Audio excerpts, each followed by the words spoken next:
the Arabic teacher, and Gobi, Manchuri. No matter how simple some things might seem, they're not, or at least not always. People behave in strange and illogical ways when they're afraid they may have to take responsibility. I have reason to think about such things. The revelation that I can no longer justify my own erratic behavior on these terms is a recent one. However, it came to me many years after the event itself. No doubt this awareness gradually became stronger over time, but even so, various aspects of that incident jump up from the depths of my memory every now and then, with a thud and without any warning. Back then, along with the pressures of my career in law, I had the responsibility of raising 2 daughters, educating them, monitoring their behavior, managing religious festivals, and such other things. More than anything else, the children had to be given a proper religious education. Predictably, though their father had plenty of time, his entire family had issued a fatwa exempting my husband from this responsibility, saying that the proper bringing up of children was the mother's, that is, my duty alone. This decision was in keeping, you could say, with society back then. I've never been surprised by the expression a sari like its thread, a daughter like her mother. The only difference was that while my husband's relatives dumped these responsibilities on me and kept quiet, my side of the family at least tried to help me deal with it all. In keeping with this spirit of helpfulness, my younger brother Imad called me a week after I was given this task. Didi, I have found an Arabic teacher for the kids. Tell me when you are at home. I will bring him, he said. How have you managed to appoint him already? Shouldn't we interview him first? I asked. Interview him? Oh ho! As if you are giving him a government job and thousands of rupees as salary, he replied, irritated and angry that I was dismissing his efforts to help. It is not like that. You misunderstand me. I won't be at home. Only the girls will be here. That is why I asked if it is all right, that's all. Is that teacher married? He got angrier. I don't know all that. I didn't ask. If you want, ask him yourself, else leave it. What do I care if your children study or not? I went looking for a teacher because Ami would not let me sit in peace at home and kept bugging me to do this, he said, ready to pick a fight. The very next instant he added, Tell your dear husband he can look for a messenger of God and bring him to you instead, blaming his indifference. Look, don't add words to words and start an argument. There are great gentlemen out there. Many people spend lots of money on madrasas so that their children can learn Arabic and get a good religious education. What kind of a shikuni? Like uncle are you? Aren't they your children also? Isn't their education your responsibility too? I emotionally blackmailed my brother a little. He immediately protested. When learning the Quran is the big story here, don't bring in the Ramayana and Mahabharata to distract me. Then someone else will enter the conversation and it will become a different thing altogether, he cried, trying to get away. Uff, all that only happens when mad people like you get into a muddle. It's not that they both have never learned Arabic at all. They have read the Quran 3 times already. Now they just have to learn the qira'at, to recite the verses properly. Then they have to learn grammar and the meaning of the words, like learning a language. I want someone who can teach all that properly. Do you understand? Come in the evening at 5 o'clock and bring the teacher along, I said, and ended the conversation. Imad's words kept bothering me all day. When I was about to leave for home in the evening, Gowrie called to say, Madam, please come to the appellate court right away. Why? What is there? There is that Muniswamy case. Oh, but this morning, Vivek said it was adjourned. Ayo, you know how Vivek is, madam. Even if they call our case in front of him, he will be floating in another world, she replied sourly, but without losing her cool. Take 1 week's time, let us see. It might be difficult to get more time. Can I make the argument, madam? I, however, did lose my cool. No, I will come myself. The different points of law must be discussed in detail, I replied, and rushed to the court. I called my husband on the way, told him what Imad had said, and asked him to see if that teacher could be appointed. He coolly replied, Oh, they both came here over 15 minutes ago. We are drinking tea. I don't know about those other things. I don't want any trouble from you if I end up appointing him. You come and decide. I had prepared my arguments already by familiarizing myself with precedent in a similar Supreme Court case. I was initially irritated that the case, which kept getting adjourned because the court didn't have time for it, had now suddenly come up for argument. The moment I began to present before the judge, however, I forgot about everything else. By the time I finished my work and returned home, it had struck 6. It was time for the evening prayers. The teacher was getting restless, and he was taken a little aback when he saw my black coat. He was still young.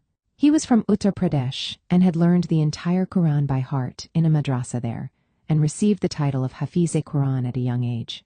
I would have preferred a teacher for my daughters who was a little older and a local. By the time I removed my coat and entered the living room, Asiya and Amina were sitting on either side of their father. Asiya must have been 13 or 14 years old then. Amina must have been 12. I was embarrassed by my own ignorance of these details as their mother. The teacher remained very restless, as if he was sitting on thorns. Before I could say a word, Imad asked, "So from when will you come to teach?" As if he had already decided everything. The teacher agreed to start the very next day. He found it difficult to say what time he could come because whenever children are not in school, that is, between 6 and 8 o'clock in the morning and after 5 o'clock in the evening, his time was torn into pieces and distributed all around. I suggested that it was best if he could come between 5 and 6 o'clock in the evenings. Imad seconded my suggestion. The teacher looked strained. I go to teach the fruit seller Ghaffar Saheb's children at that time. Forgive me, I don't want to speak badly of anyone, but those children are not interested in learning anything. That is why I will stop going to their house and come to teach your children instead, he said, addressing Imad and my husband in the chaste Urdu of the Uttar Pradesh region. He did not glance at me even once by mistake. Teachers like him are taught not to meet women's eyes or talk to them directly. That is the purdah to be observed by men. Thus, he looked at the wall, or at the floor, or at times at the ceiling, or at the 2 other men present there while talking. In the end, it was decided that he would come to our house to teach Arabic to our children at 5 o'clock every evening, and would be paid 500 rupees a month for it. The children began their lessons. I had told our cook to give the teacher a cup of tea along with some snacks or biscuits when he arrived. The cook would do that and go home. Once in a while, in the middle of a workday, I would get anxious wondering if the teacher was behaving himself with my daughters. I was just being overly protective as a mother, of course. Nothing untoward could happen. I trusted in the good sense Asiya and Amina had. Even so, I had asked my husband to be at home in the evenings and pay attention to their classes. But he had looked at me with such pity and disdain that I did not have the guts to bring it up with him again. Although I had decided on a salary of 500 rupees, I did not stick to it. I was well aware of how necessary religious education was for the children's future. Thus, I began to pay the teacher a little more money to encourage him to give their lessons extra attention. Perhaps this is the working mother's solution, trying to make up for the guilt of not being able to spend time with their children by giving them money and gifts. But it is impossible to avoid guilt in impossible situations, and in the strange relationships and problems that ensue. Only God can save us working mothers. Despite these confusions and anxieties, I felt that the Arabic teacher was doing a good job with the lessons. Some 6 months had passed since he had started. One day, the Fatima Women's Organization was celebrating the Prophet's birthday. When I went to the event, Amina was there and gave me a slight smile. By the time I wondered why the girls had come to the event without telling me, both of them went on stage and began to sing a song on the struggles of the Prophet in his life. Their pronunciation was clear, their stance confident. Several women came up to congratulate me later, and naturally, I was happy. When even my sister-in-law expressed her envy, laced appreciation, I truly felt that the girls had made a lot of progress. Singing the song again in front of their father, they looked like Auris. "Ummi, we wanted to give you a surprise, so we planned this with Hazrat. We didn't know till the last minute whether you were going to attend or not," Amina said. That month, I added an extra 500 rupees to Hazrat's salary. But I did not imagine that this teacher would soon give me a bigger surprise. Another 3 months must have passed. That day, too, I was to argue one of my cases, but was feeling a bit unwell. I had prepared a written argument on behalf of my client and gave the file to Gowri, who was always standing on her toes for any such opportunity. Read this argument a couple of times and present it in the court effectively. In the end, submit the written argument to the court. I instructed her and left. "Are the children back from school?" I asked, the moment my cook opened the door. I went into my bedroom and immediately slipped into a deep sleep. By the time I woke and was about to get out of bed, several voices, all talking at once, drifted from the kitchen. In an instant, All the suspicions I had about the Arabic teacher grew like a giant, and I hurried down, taking 2 steps at a time to reach the kitchen, where I saw oil, heating in a pan, a heap of cauliflower florets sitting in a bowl. Asiya and Amina's hands were decorated with oil, dough, and such other things. The Arabic teacher was sitting on a chair in a corner. Their faces fell when they saw me. The teacher became so pale that he seemed about to faint. I did not understand what was happening, and seeing me furious, the teacher got up and ran out into the street. The kitchen was telling a different story altogether. Both Asiya and Amina explained in detail, between copious amounts of crying. From what I understood, the Arabic teacher was crazy about gobi manchuri. Thanks to his passion for the cauliflower snack, he was spending a lot of money every day to buy a plate of it and satisfy his desire, though the desire to eat it to his heart's content remained unfulfilled. He had decided that only in our kitchen was there to be found an unending supply of the dish, which was why he had hatched a plan with the girls. They had asked the cook and got the recipe from her. The cook did not know how to make such junk food, but, unable to refuse when the children asked, she gave them a made-up recipe. It was when the 3 of them were in the process of executing their plan that I had barged in on them. I breathed a sigh of relief after listening to all this, happy that nothing untoward had taken place. If relatives had seen them instead of me, it would have been a disaster. The incident would have grown wings and spread, taking on strange forms depending on the fertility of the gossiper's imagination. Thankfully, we were spared that, and I breathed another sigh of relief. My guess turned out to be right. That teacher wouldn't even look in the direction of our house again. I kept hearing news about him, though. He had looked for a bride in a few of my clients' houses, but for strange reasons, none of the proposals had worked out. Abdul Subhan, an old client, would often come to discuss his case, just as the office was closing, and would talk about personal matters as well. One evening he stood near the door and said, "See, madam, there is a proposal which has come for my youngest daughter. The boy is a Malvi in our Azim Masjid, but he is not from our state. He is from somewhere in the north. I could get her married off to a thief from here even, but one cannot trust outsiders." "That is true." "What happened then?" "He gave your name, which is why initially I thought I could get a house on rent, pay the advance myself, buy whatever was needed for the house and have them live close to me. But then, where will I search for him if he disappears after fathering 1 or 2 children? Who will look after my daughter and her children?" "I decided I did not want that trouble and dropped it, madam," he said. I thought he had done the right thing. Another 2, 3 months passed. Salima John, a cook who used to work in our house and had then quit because of ill health, came looking for me one Sunday evening. She knew when I would be under pressure and when I would be free. She started chatting about this and that. "Akka, a proposal has come for my sister's daughter. I don't do anything without asking you. That is why I have come. The girl has passed her Bachelor of Arts exam and is a teacher in a convent school." Salima, like others in the area, mixed the words for convent and government schools together. She continued, "This girl is the only child of her parents, nor does he have a family to boast of. They thought they could have him live with them." For some reason, the moment I heard this introduction, I knew our hero had a part to play. I reined in my curiosity and casually asked, "Who is the boy?" "That Maulvi Hazrat, the teacher who used to come to teach your children, that same boy." I began to suspect that something was amiss here, given how my name was being dragged into all this. "Did the proposal work out? When is the wedding?" I asked. "How could it work out?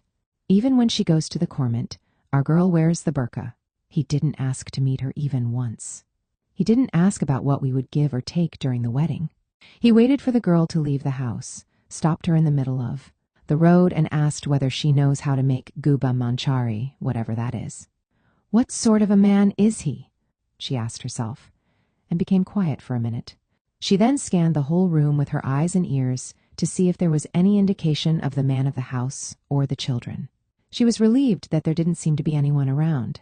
Even so, she came close to me, pulled the veil of her burqa down to ensure no one could see even the movement of her lips, and said, "See, Akka, this fellow doesn't even behave like a man. There are no elders with him to talk about marriage. But still, the boy is educated and spends his time at the masjid all day and night. He always has God's name on his lips. He is someone who advises people and solves problems for them. Later, even if he leaves her and goes off to his hometown, she can still fend for herself. We thought she could somehow look after herself if needed, But the truth is, he doesn't care about marriage or the girl at all. He wants us to prepare some kind of goob curry and something else for the wedding feast. This is why I thought to come and ask you about him.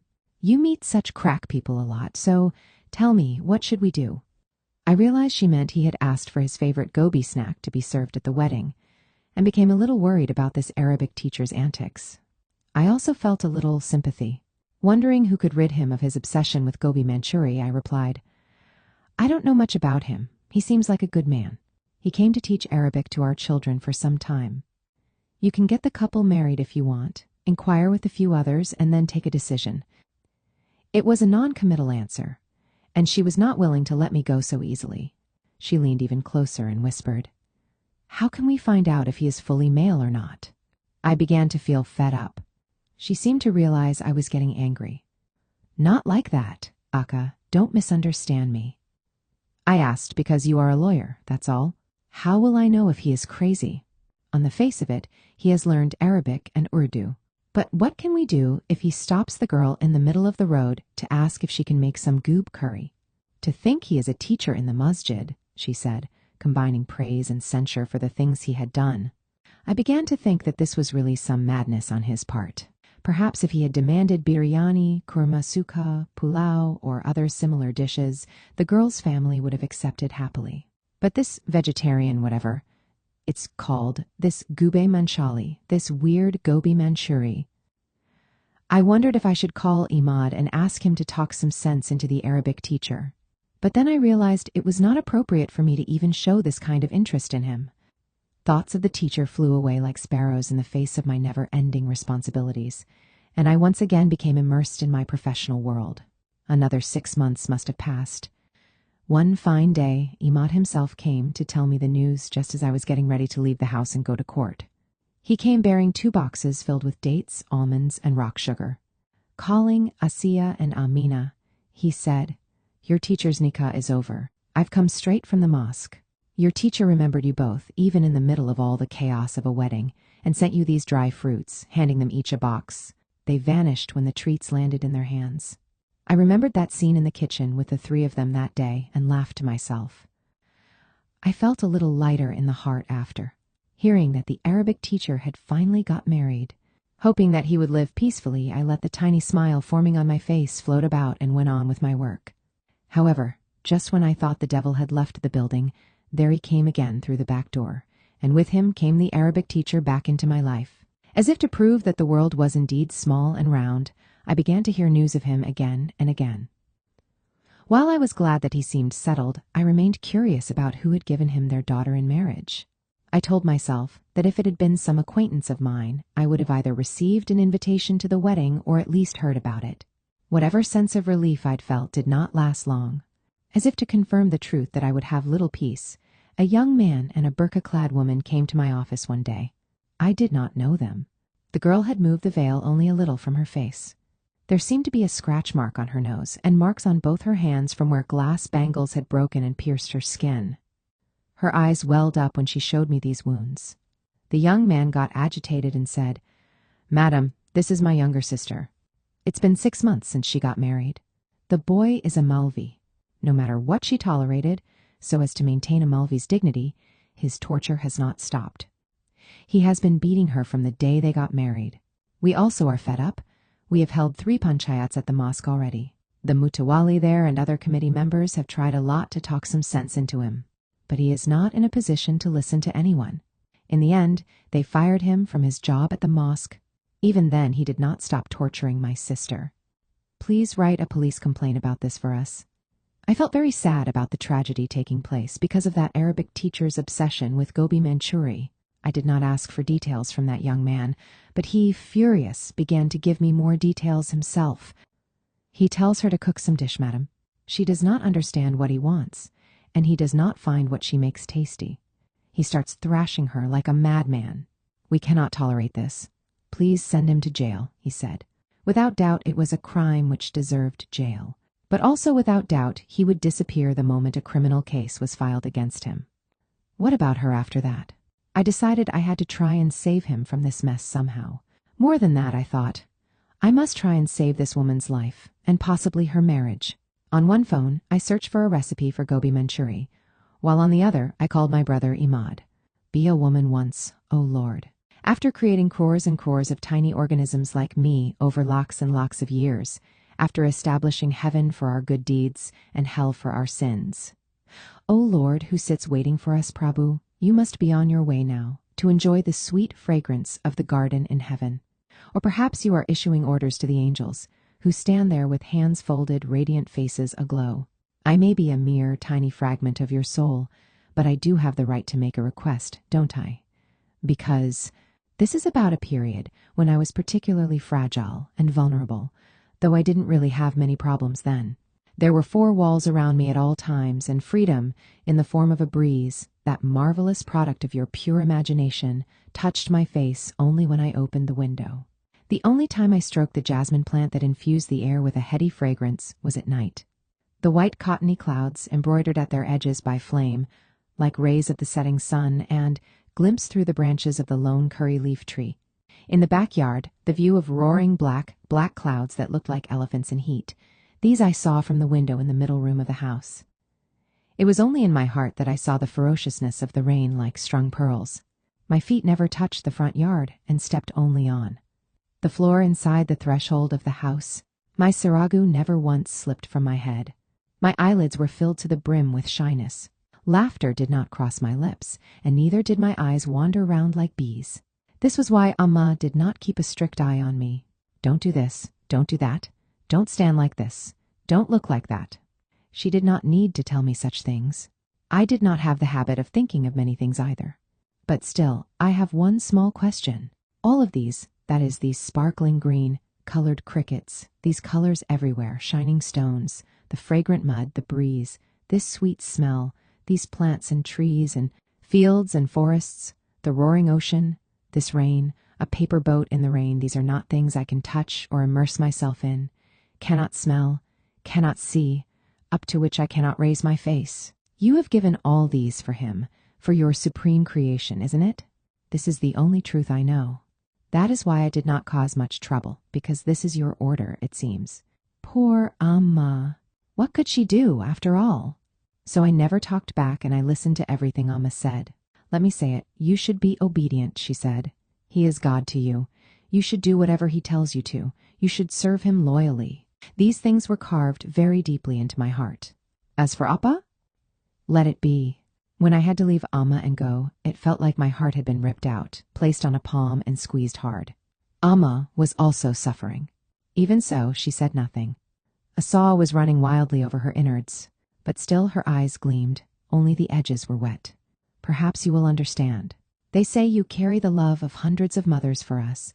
The burning in one mother's heart must have touched the hundreds of other hearts within you. But I did not see you anywhere. I was very scared. Amma hugged me to her chest, her cold hands stroking my burning cheeks. But then he pulled me away from my mother's embrace and carried me away. I was a precious jewel wrapped in gold and silver embroidered cloth. I knew Amma was sobbing. No matter how far we went, I could still hear her sobs. Here, too, one small question. What would have happened if he came and set down roots with us? When you so leisurely created the animal kingdom, the delicate thread-like parts inside flowers with gold coating, these marvelous ponds and lakes, rivers, and streams, did you not have the time to peep into my heart and see my fears, my wishes, dreams, and disappointments? I had nothing left that was just my own. I had to set down roots in another's front yard, grow new shoots there, bloom there. He was getting attached, while my identity was melting away. Even my name got lost. Do you know what my new name was? His wife. My body, my mind were not my own. To my surprise, he desired my body, whose power to bounce back even I was unaware of. He devoured me. Except in those moments, the scepter of power you had bestowed on him shone in his hands. From where all his cunningness sprang and in what ways, I don't know. In an instant he could break my heart into pieces, and would scatter each piece to different corners. My body was his playground, my heart, a toy in his hand. This way, like this, I used to apply balm, to attempt to repair my heart, but he continued to break it at whim. Prabhu, why did I have to become a toy? I do not hate him, nor do I wish for him to be my plaything either. If only I had been his backbone and he the hands that would wipe my tears away. He had been using me for less than a week when he screamed like a madman. What am I? What is my status? There are people who will give me lakhs of rupees, but I ended up bringing home a beggar like you. How was I supposed to answer? As per Amma's advice, I remained silent.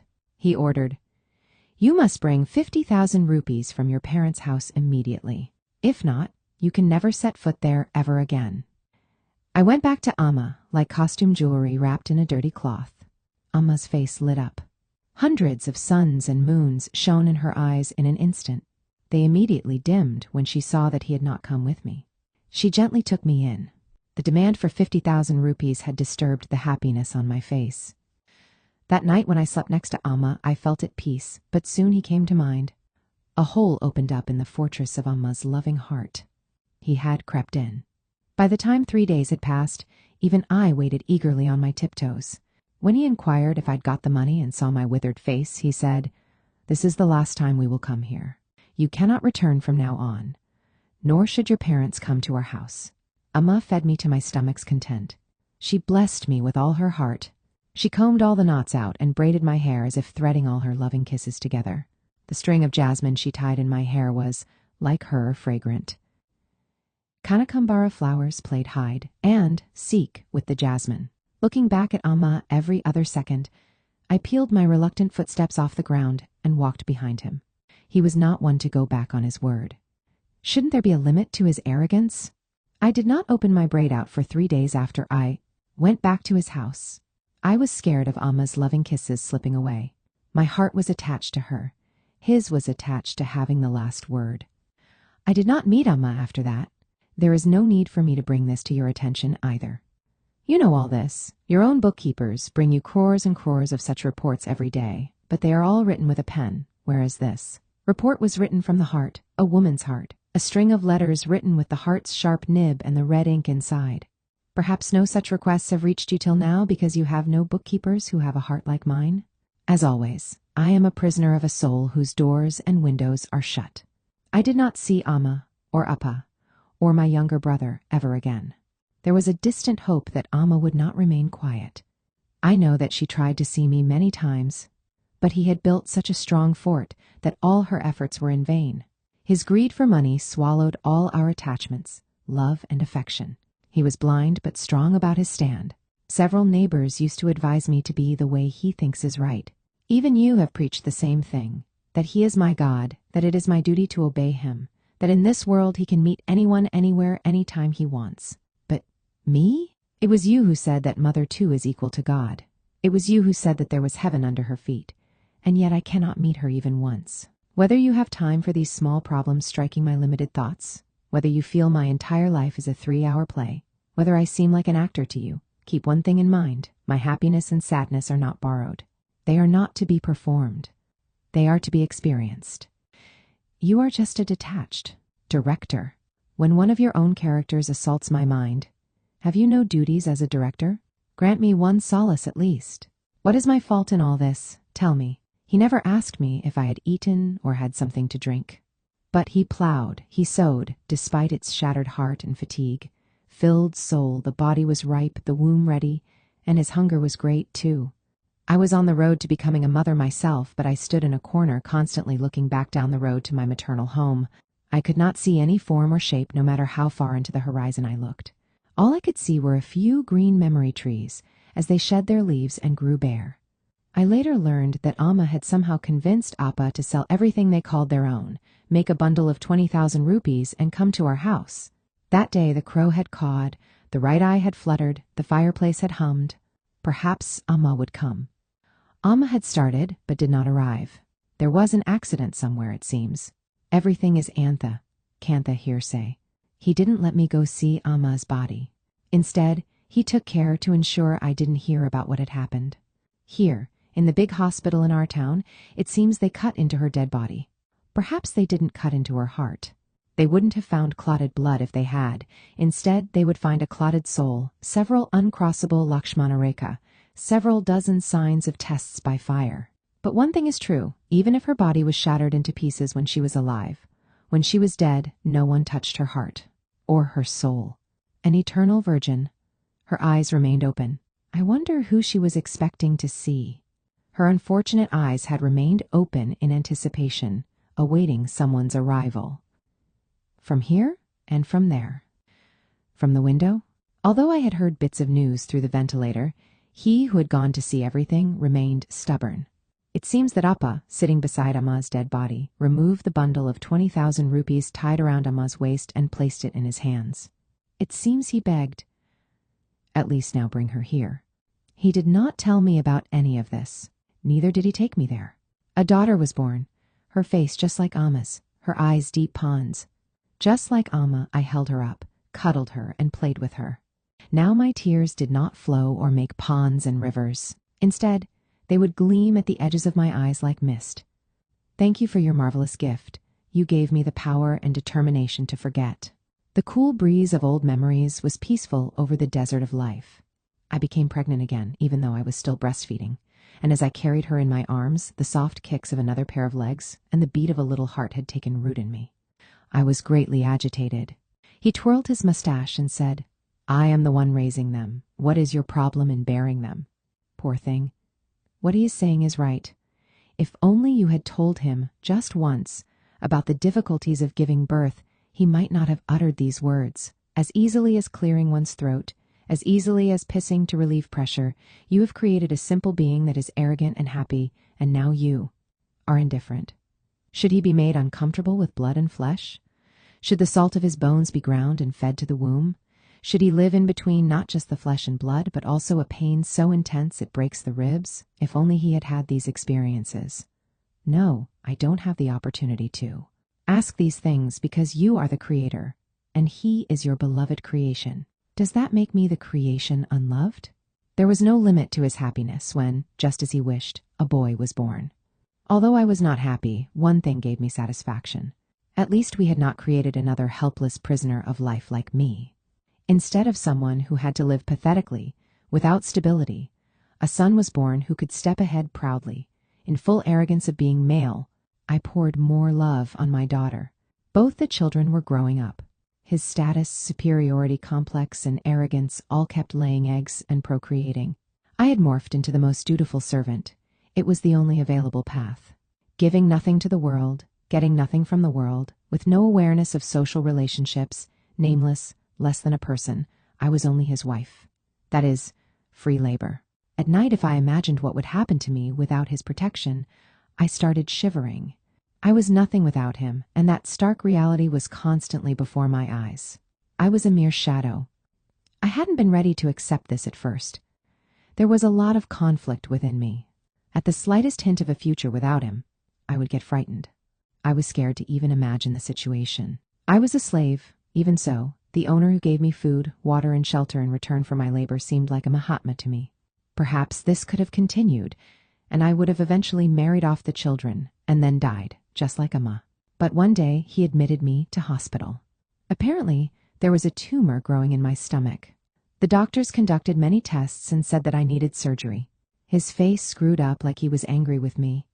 He didn't say anything in front of the doctors. Once my surgery was over, he returned and just stood there. "Give me the neck chain you are wearing," he ordered.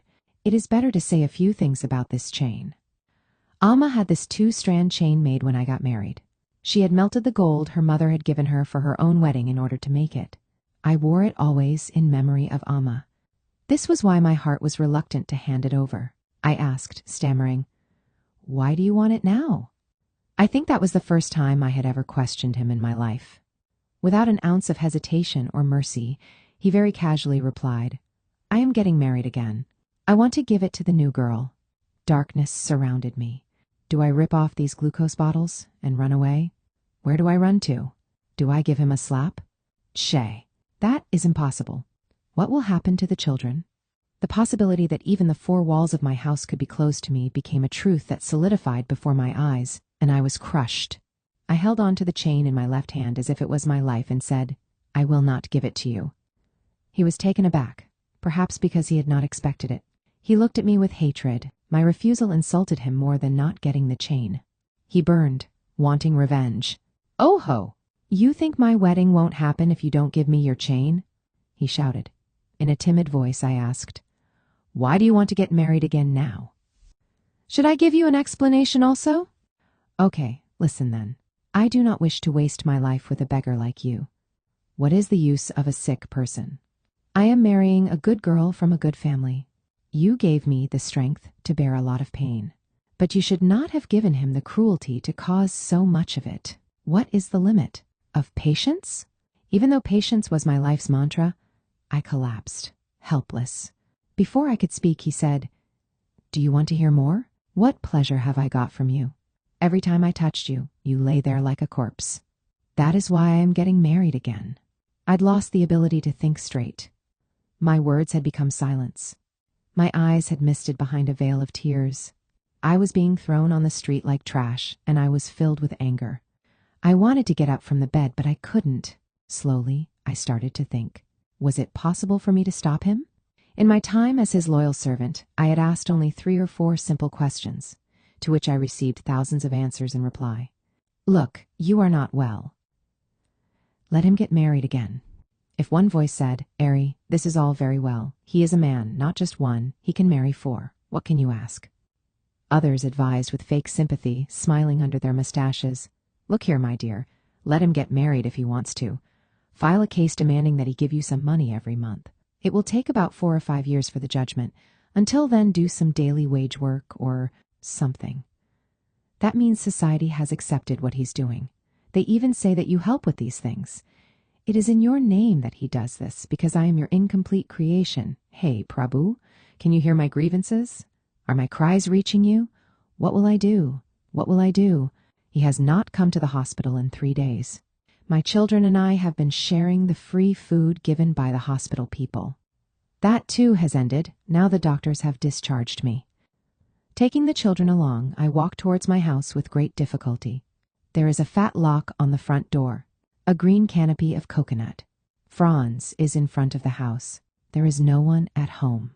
Neighbors peeped out and disappeared from view. The children sit huddled against me. The day was spent and night stepped in even as I continued to sit in front of the house. The door to hearts and houses had shut. The darkness was deepening. Seeing my helplessness, the children didn't mention their hunger. Since my feet were stiff, I spread out my legs. The children stuck to me and laid down. I was half asleep. I didn't know what time it was.